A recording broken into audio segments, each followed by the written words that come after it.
Mas podemos sim ir aperfeiçoando e mudando os métodos que cada geração utiliza para alcançar os objetivos da palavra de Deus. Por exemplo, na cidade de Goiânia, nada dá mais certo do que visitação de porta em porta. O goiano é muito solidário e você bate na porta do goiano e geralmente ele o convida para entrar.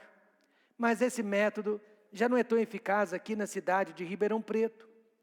As pessoas nem sequer nos atendem na porta de suas casas. É impossível entrar nos condomínios. E além disso, as pessoas preferem que você marque um dia e um horário para visitá-las. Então, obviamente, nós tivemos que mudar os métodos, uma vez voltando para a cidade de Ribeirão Preto. Nada de errado com isso. Mas a pregação, a mensagem que nós pregávamos em Goiânia, nós estamos pregando aqui igualmente. Então, nem todas as mudanças são ruins e nem todas as mudanças são boas. Tudo depende. Precisamos ficar sempre dentro da palavra de Deus. Mas nós estamos vivendo numa época em que as pessoas estão clamando por mudanças, principalmente na área política. Quantos já perceberam isso? As pessoas querem que a política mude, as pessoas querem que a forma de governo mude, as pessoas não estão suportando mais esses atritos e conflitos políticos que estão permeando a nossa nação. Mas existe também muita fome, muita sede por mudanças dentro das igrejas. Veja que as igrejas não são mais as mesmas. Não mudaram apenas os seus métodos, mas muitas delas mudaram a sua metodologia. Não estão mais pregando a mesma palavra que pregavam antes. E já não tem mais os mesmos objetivos que tinham antes. E algo semelhante aconteceu aqui em 1 Samuel 8. E nós vamos ver nesta noite, nesta manhã, dentro da palavra de Deus, porque o povo pede por mudanças. Querido Deus e eterno Pai, eu peço mais uma vez que o Senhor venha nos abençoar na entrega desta mensagem, na entrega desta palavra. Que as pessoas saiam daqui sabendo que a maior mudança é aquela que precisa ocorrer na nossa própria vida. A maior mudança é a que precisa acontecer ainda hoje, dentro do nosso próprio coração. Peço que o Espírito Santo nos mostre isso, nos convença sobre isso. Assim eu peço no nome de Jesus. Amém. Meus amados irmãos, Israel nasceu para ser uma teocracia, para ser uma nação teocrata, ou seja, uma nação governada inteiramente pela palavra escrita de Deus. Desde que saiu do Egito, Israel foi governado por homens espirituais, como Moisés, Josué, todos os juízes. Outras nações já tinham líderes políticos, que não eram espirituais. Israel tinha líderes santos e espirituais. Hoje em dia, eu diria para você que as nações chamadas de teocratas são uma verdadeira ameaça para a paz mundial. Hoje em dia, a separação entre o Estado, governo e a religião é um bem da humanidade. Por quê? Porque o homem é incapaz de praticar a verdadeira religião. Israel foi a única nação do mundo que podia ter feito isso. A única nação que podia ser uma teocracia. Por quê? Porque o Deus de Israel, Jeová, o Deus do Velho Testamento, é o único e verdadeiro Deus que existe. Ele é o Criador dos céus e da terra. A boa notícia é que um dia o mundo será uma teocracia. Isso vai acontecer durante o reino milenar de Jesus Cristo sobre a terra. No futuro haverá paz. No futuro haverá justiça na terra. Mas por enquanto, este mundo é um lugar de tristeza, é um lugar de injustiça.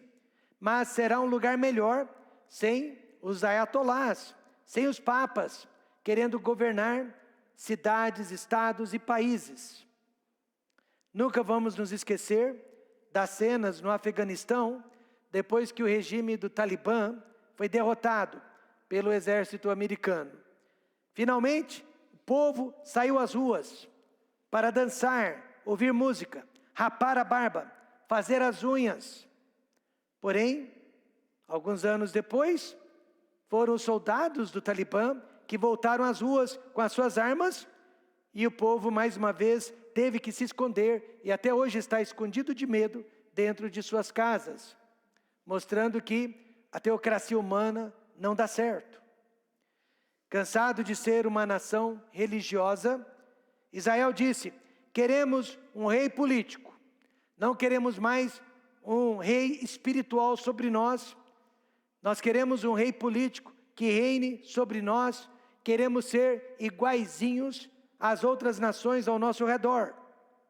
Não era da vontade de Deus, mas de tanto insistir, Deus concedeu o desejo de Israel. O verdadeiro Deus, ele não é um ditador truculento, ele não criou robozinhos, mas ele criou seres humanos, como nós, com a capacidade de raciocínio próprio. Nós podemos pensar por nós mesmos. Por isso que alguém sabiamente disse: cuidado com o que você anda pedindo para Deus, cuidado com o que você anda insistindo perante Deus, porque Deus pode dar o que você está pedindo. E foi exatamente o que aconteceu com a nação de Israel. Não era da vontade de Deus, mas de tanto pedir, de tanto insistir, Deus concedeu o desejo de seus corações. Foi então a maior mudança ocorrida na nação de Israel. Eles pediram um rei eles tiveram, e se tornaram exatamente como as demais nações da terra. Podemos perceber as mesmas tendências hoje em dia, mas nas igrejas. Certa vez uma família muito talentosa, pai, mãe e filhos, disse para mim: se o senhor não colocar uma bateria elétrica e guitarras elétricas aqui na igreja, nós vamos embora, porque nós queremos participar de uma igreja que tenha vida. Essas foram as palavras desta família. Eu precisei dizer: sinto muito, mas eu não tenho liberdade da parte de Deus para imitar a música do mundo dentro da casa de Deus.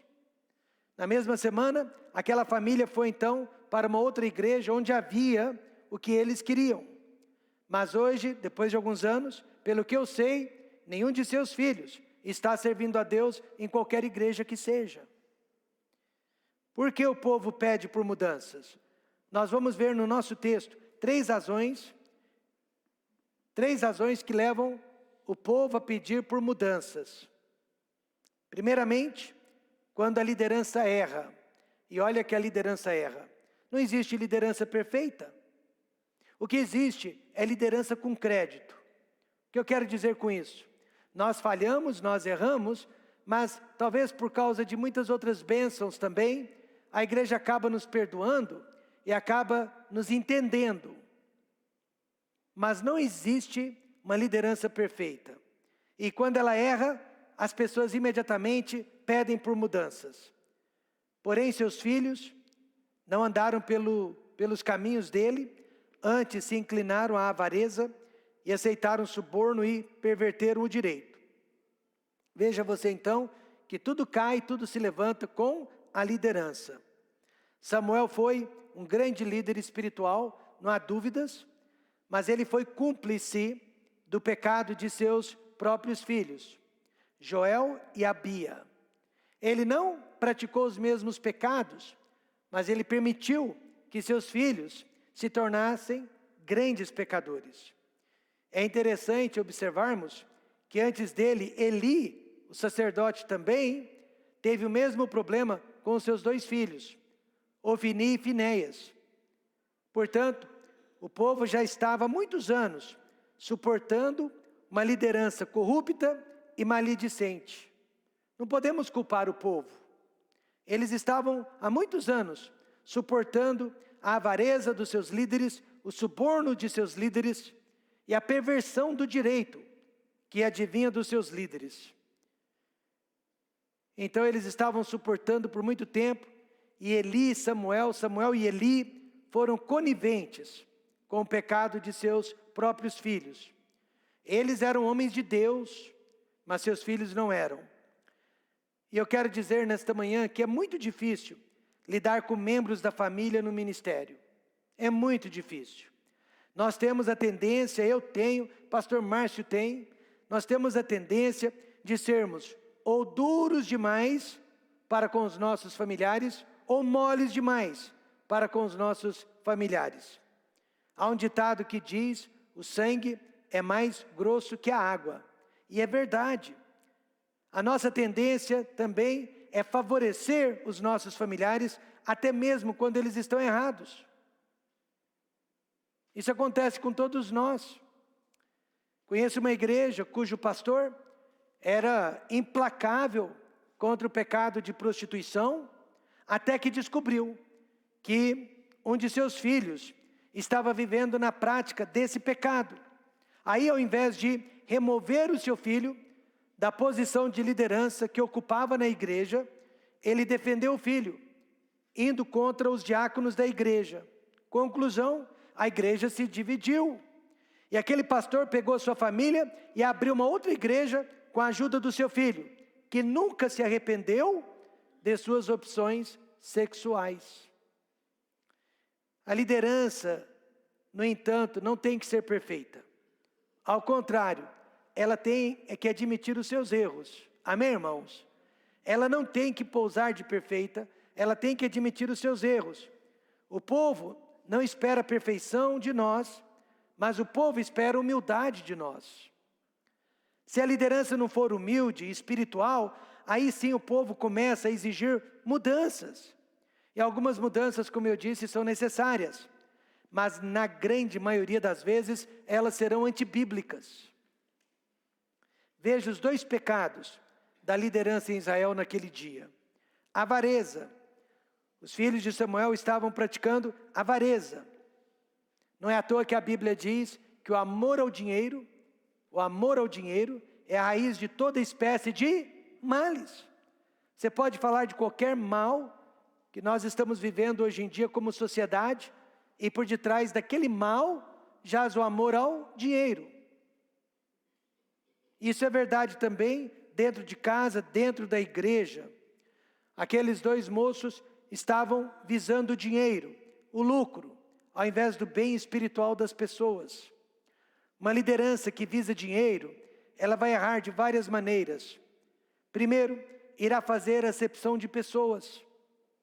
Sim, vai classificar as pessoas entre os de posse, sem posse, os ricos e os não ricos. Irá aceitar suborno. Quanto maior o dizimista, maior o seu privilégio.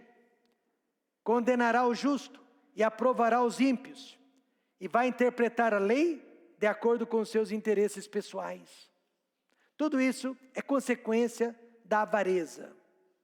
Um pastor experiente certa vez me disse: Rômulo, cuidado com os irmãos mais ricos da igreja, porque geralmente serão os mais perigosos.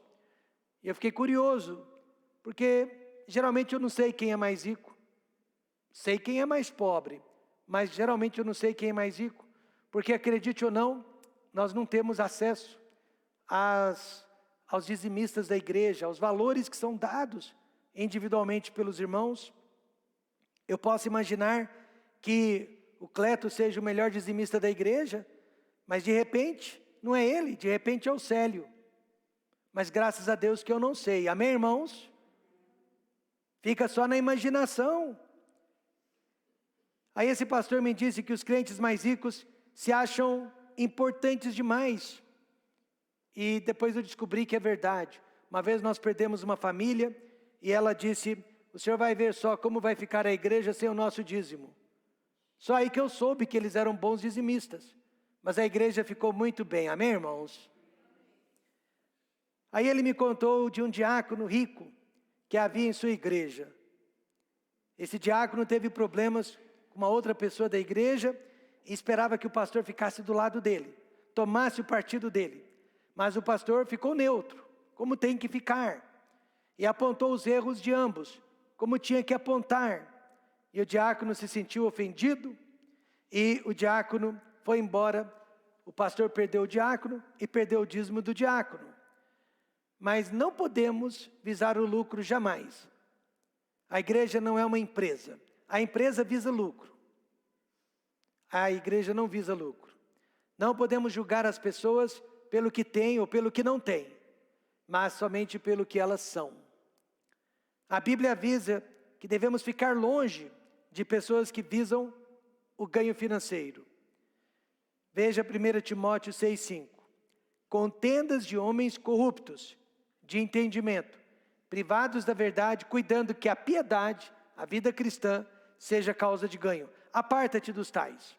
Como empresário, você tem todo o direito de querer mais e mais, visar o lucro e fazer de tudo para acabar com o desperdício e os prejuízos.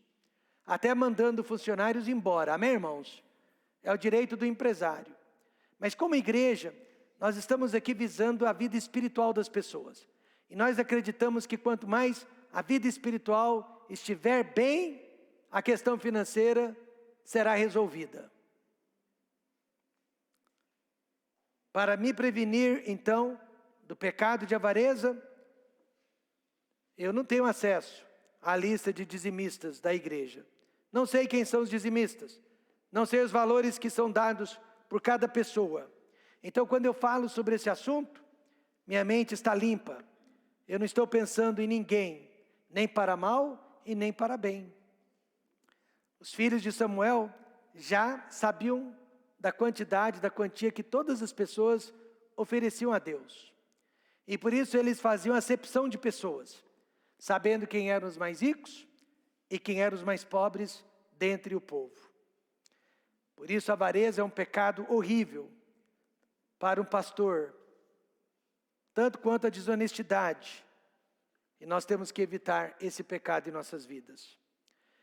A igreja percebe a nossa avareza e a igreja exige por mudanças. Em segundo lugar, injustiça. O segundo pecado deles, injustiça. Por quê? Porque aceitaram o suborno e perverteram o direito, a justiça. E o direito aqui não é só do povo, principalmente o direito de Deus. Por causa do dinheiro, eles estavam pisando em cima da palavra de Deus. Eles estavam blasfemando o nome de Deus. O verdadeiro líder é aquele que ama as pessoas e usa os bens materiais para a glória de Deus. Mas os filhos de Samuel estavam fazendo o contrário, usando as pessoas e amando os bens materiais. Ezequiel 34, 2 diz: ai dos pastores, que quer dizer líderes de Israel, que se apacentam a si mesmos. Não devem os pastores apacentar as ovelhas? Certo pastor, ele nunca teve o ministério de visitação. Jamais visitara qualquer membro de sua igreja, nem mesmo os doentes. Não era o chamado dele, ele dizia.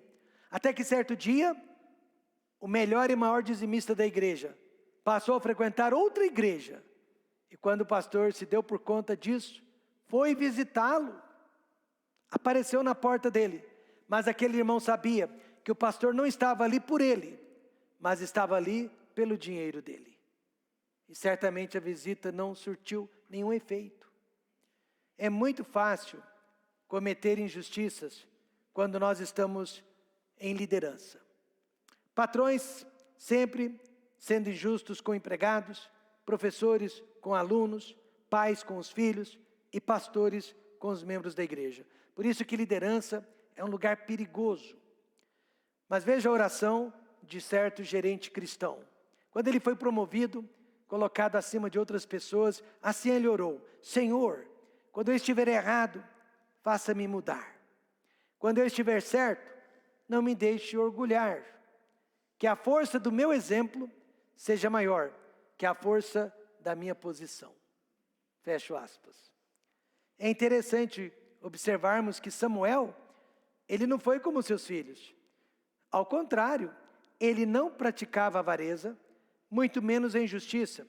No capítulo 12, quando ele estava se despedindo, ele desafiou o povo: quem dentre vós pode me acusar de avareza, pode me acusar de suborno, pode me acusar de acepção de pessoas, pode me acusar de injustiça? Aí o povo respondeu para ele: em nada nos defraudaste, em nada nos roubaste, nem nos oprimiste, nem recebeste coisa alguma da mão de ninguém. Veja, ele foi um grande líder, mas não conseguiu passar esse ensinamento para os seus filhos.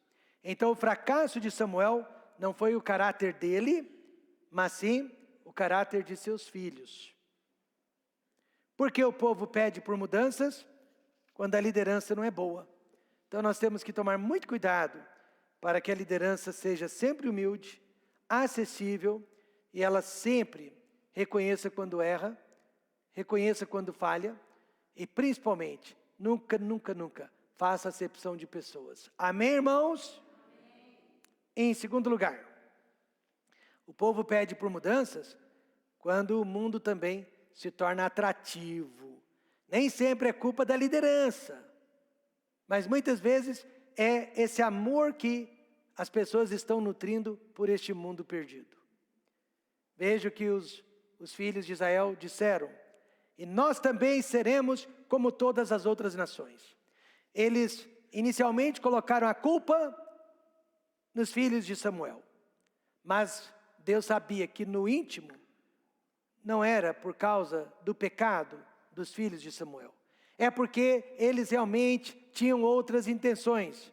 Eles estavam apenas se utilizando da falha da liderança, mas no íntimo eles queriam ser como os outros. Eles queriam ser como as outras pessoas.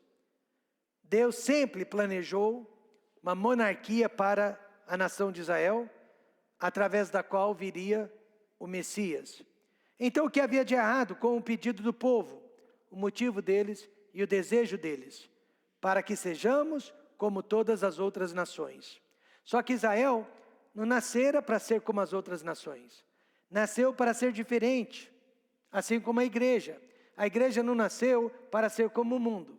A igreja nasceu para ser diferente. Ela nasceu para ser o sal da terra e a luz do mundo. Ela não nasceu para competir com esse mundo. Nós sempre competimos com os nossos iguais. Nós competimos com os nossos pares. Mas a igreja não é do mundo. Não pode competir com o mundo. Amém, irmãos? Não há relação, não há correlação entre nós. Em Gênesis 49:10, Jacó profetizou que a nação de Israel seria governada pela tribo de Judá, não pela tribo de Benjamim. Mas Israel pediu por um rei e Deus lhes deu Saul, da tribo de Benjamim, mostrando que era apenas uma lição que ele estava ensinando ao povo. Saul seria um reino provisório, porque Saul não pertencia à tribo de Judá. E hoje eu vejo o mesmo erro dentro das igrejas.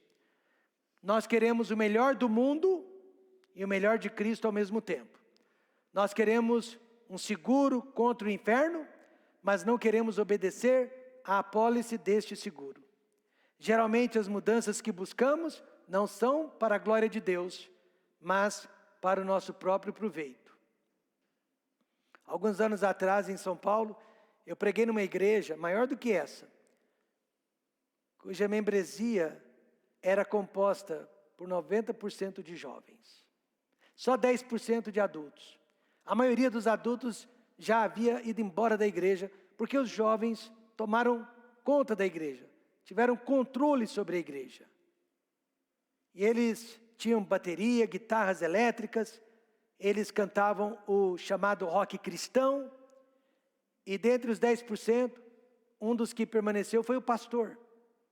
Ele fazia parte do remanescente da igreja, desde que não atrapalhasse o ministério dos jovens dentro da igreja. Essa foi a negociata entre eles. E assim como esta igreja de jovens, muitas outras estão mudando e elegendo o mundo como seu rei, porque não querem ser diferentes das outras igrejas. Não podem ficar para trás das outras igrejas. No Velho Testamento, Israel era o povo de Deus. Agora no Novo Testamento, a igreja é o povo de Deus. Veja 1 Pedro 2,9. Mas vós sois a geração eleita, o sacerdócio real, a nação santa, o povo adquirido para que anuncieis as virtudes daquele que vos chamou das trevas para a sua maravilhosa luz. Mas nós queremos ser como as outras igrejas. Nós queremos ser como o mundo. Apesar de que Pedro, melhor dizendo, deixou bem claro que nós somos a luz do mundo. Jesus Cristo, ele amava os pecadores, mas odiava o pecado deles. Ele andava com os pecadores, mas era ele quem decidiu o caminho. Ele perdoava o pecado, mas repreendia o culpado, para que não pecasse mais. A ele foi oferecido todos os reinos do mundo, mas ele preferiu a vontade de Deus. A igreja pode também amar os pecadores, sem fazer a vontade deles. Pode evangelizá-los, sem imitar o sistema do mundo. Um jovem recém-convertido me disse que antes de aceitar a Cristo, ele era baterista de uma banda de rock. Aí eu perguntei para ele, se ele estava sentindo falta daquela vida de outrora, agora que estava na igreja. Ele disse não, porque só mudamos a mensagem da música, mas o ritmo continua o mesmo, a melodia continua a mesma, os instrumentos são os mesmos que eu tocava na banda, agora estou tocando na igreja. Só foi preciso mudar as palavras. A igreja e o mundo, a Bíblia ensina, são inimigos mortais e deveriam permanecer inimigos mortais. Veja Tiago 4:4. Não sabeis vós que a amizade do mundo é inimizade contra Deus? Portanto, qualquer que quiser ser amigo do mundo, constitui-se inimigo de Deus. Então eu tenho uma boa notícia para lhes dar. O Templo Batista Maranata é inimigo do mundo. Amém, irmãos? Nós somos inimigos. Nós não queremos nada com eles. E eles não querem nada conosco. Não tem problema. É assim que tem que ser. Eu admiro o mundo quando ele nos odeia. Eu admiro o mundo quando ele nos persegue. Porque esse é o papel do mundo. Agora o que me deixa, às vezes, confuso, é quando a igreja ama este mundo, adula este mundo. Por que o povo pede por mudanças? Quando o mundo se torna muito atrativo. Você ficaria estarrecido de saber, mas há pessoas que já nos deixaram, porque na opinião delas nós somos conservadores demais. Eu acho isso interessante, porque nós somos também considerados liberais demais por outros. Aí eu penso, acho que estamos no lugar certo, se somos acusados de conservadores demais por um grupo e liberais demais por outro grupo. Isso significa que nós somos moderados, amém, irmãos? Significa que nós somos equilibrados, porque todos os extremos são perigosos. Eu quero ser um conservador, mas eu não quero ser legalista. E eu prefiro uma igreja liberal do que uma igreja legalista. Olha o que eu estou dizendo. Porque pelo menos na igreja liberal haverá amor. Na igreja legalista não há amor. Mas eu sou conservador. E por último, o povo pede por mudanças quando há afastamento espiritual. E não percebe. E disse o Senhor a Samuel: ouve a voz do povo em tudo quanto te dizem, pois não te tem rejeitado a ti, antes a mim me tem rejeitado, para eu não reinar sobre eles.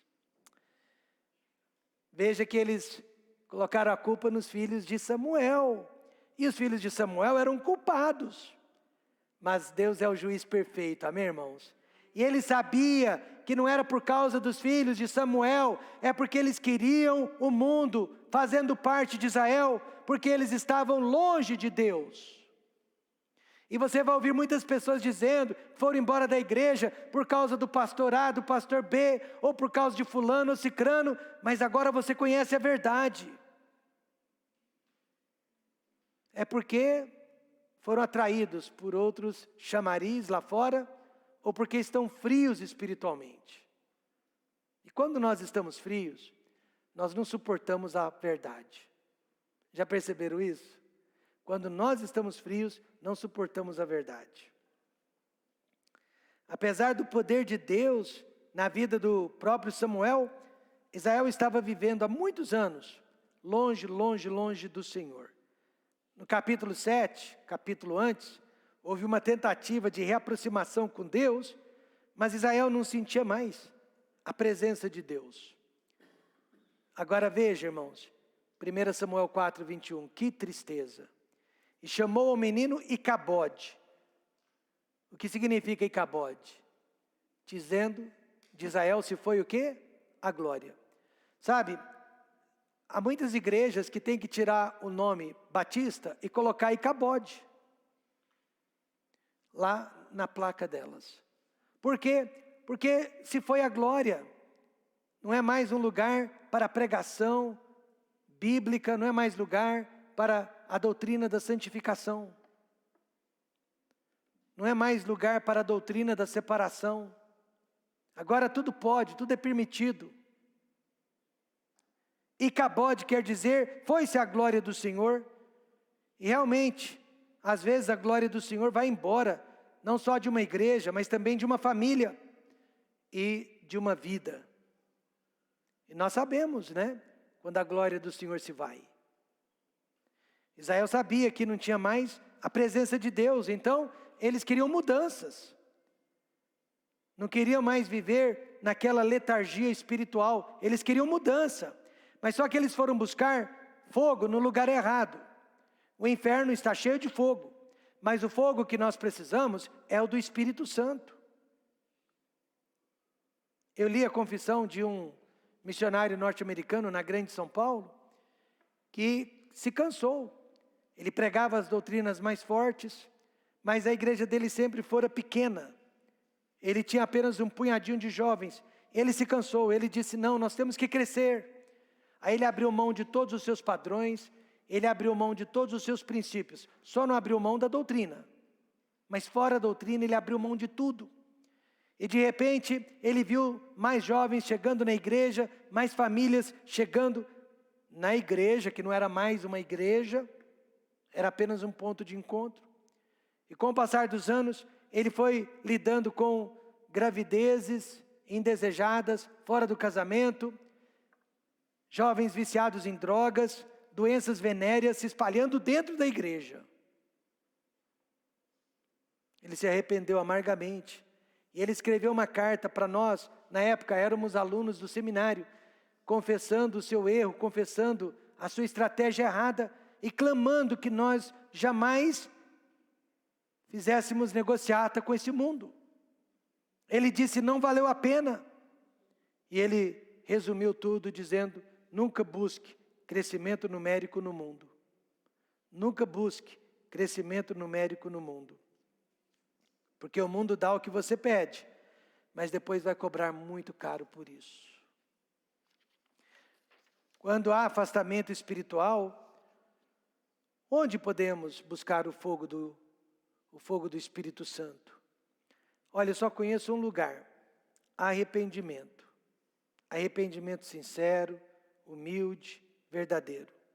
Porque o fogo não está na igreja, não adianta você vir aqui e pensar o culto hoje vai ser maravilhoso, porque Jesus vai derramar sobre nós o seu poder. Ele sempre faz isso. Mas você saiu ou sai tão vazio quanto quando chegou. O fogo não está na igreja, o fogo também não está no mundo. Sabe onde está o fogo? Dentro de cada um de nós. Onde habita o Espírito Santo. Davi se afastou várias vezes, não foi? Mas ele voltou todas as vezes. Como? Com verdadeiro arrependimento. Veja, irmão, 2 Crônicas 7,14. Mostra como podemos recuperar o fogo que uma vez queimava os nossos corações. E se o meu povo que se chama pelo meu nome, se humilhar e orar, e buscar a minha face, e se converter dos seus maus caminhos, então eu ouvirei dos céus, e perdoarei os seus pecados, sararei a sua terra. Israel, ele não precisava de uma nova liderança. Tudo bem, Joel e Abias eram homens impuros, mas ainda tinha Samuel. Então eles não precisavam de uma nova liderança. Israel também não precisava do mundo, não precisava ser como as demais nações. Israel precisava somente de Deus. E justamente a Deus eles rejeitaram. Assim também não dependemos de Samuel, não dependemos de Saul, nem mesmo de Davi. Nós dependemos de Deus. E não dependemos deste mundo para sermos felizes. Veja então o que precisamos fazer e façamos. Humilhar, orar, buscar a face de Deus. Se converter dos nossos maus caminhos, Ele sarará, Ele perdoará todos os nossos pecados. Concluindo, irmãos, não é a igreja que precisa mudar. Agora mesmo nós estamos fazendo uma grande reforma no templo da Igreja Mãe em Goiânia. Está ficando lindo o templo, lindo. Precisa de uma reforma estrutural, mas a igreja vai continuar a mesma, por dentro, na sua essência. Por quê? Porque a igreja não precisa mudar, mas o crente da igreja precisa mudar. Não é só a liderança que precisa mudar, a liderança tem que melhorar sim, mas também os liderados precisam mudar. Não é a igreja que precisa do mundo, mas é o mundo que precisa da igreja. Quando a Bíblia fala de mudanças, ela nunca fala de mudança coletiva, ela nunca fala de mudança institucional.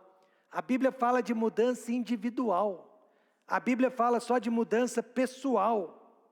E quando Jesus Cristo veio ao mundo, todos os seus discípulos pensaram que Ele viera para transformar o mundo. Ele iria mexer no sistema judaico, Ele iria mexer no Império Romano. E Ele poderia tê-lo feito, pois Ele é Deus. Mas Jesus não fez nada disso, Ele deixou bem claro, eu não sou deste mundo, daqui eu não sou. Ele não mexeu com as estruturas do mundo. Ele mexeu sim com a estrutura do homem. Ele não veio para transformar o mundo, Jesus veio para transformar você. Portanto, eu vou confessar, eu também quero mudanças. A primeira de todas, queria ver a igreja cheia, todos os cultos. Amém, irmãos? Quantos acham que essa é uma mudança benéfica? Eu quero ver todo mundo no seu lugar. Quero ver todo mundo priorizando o domingo como sendo o dia do Senhor. Mas essa mudança não depende de mim, depende de cada um de nós.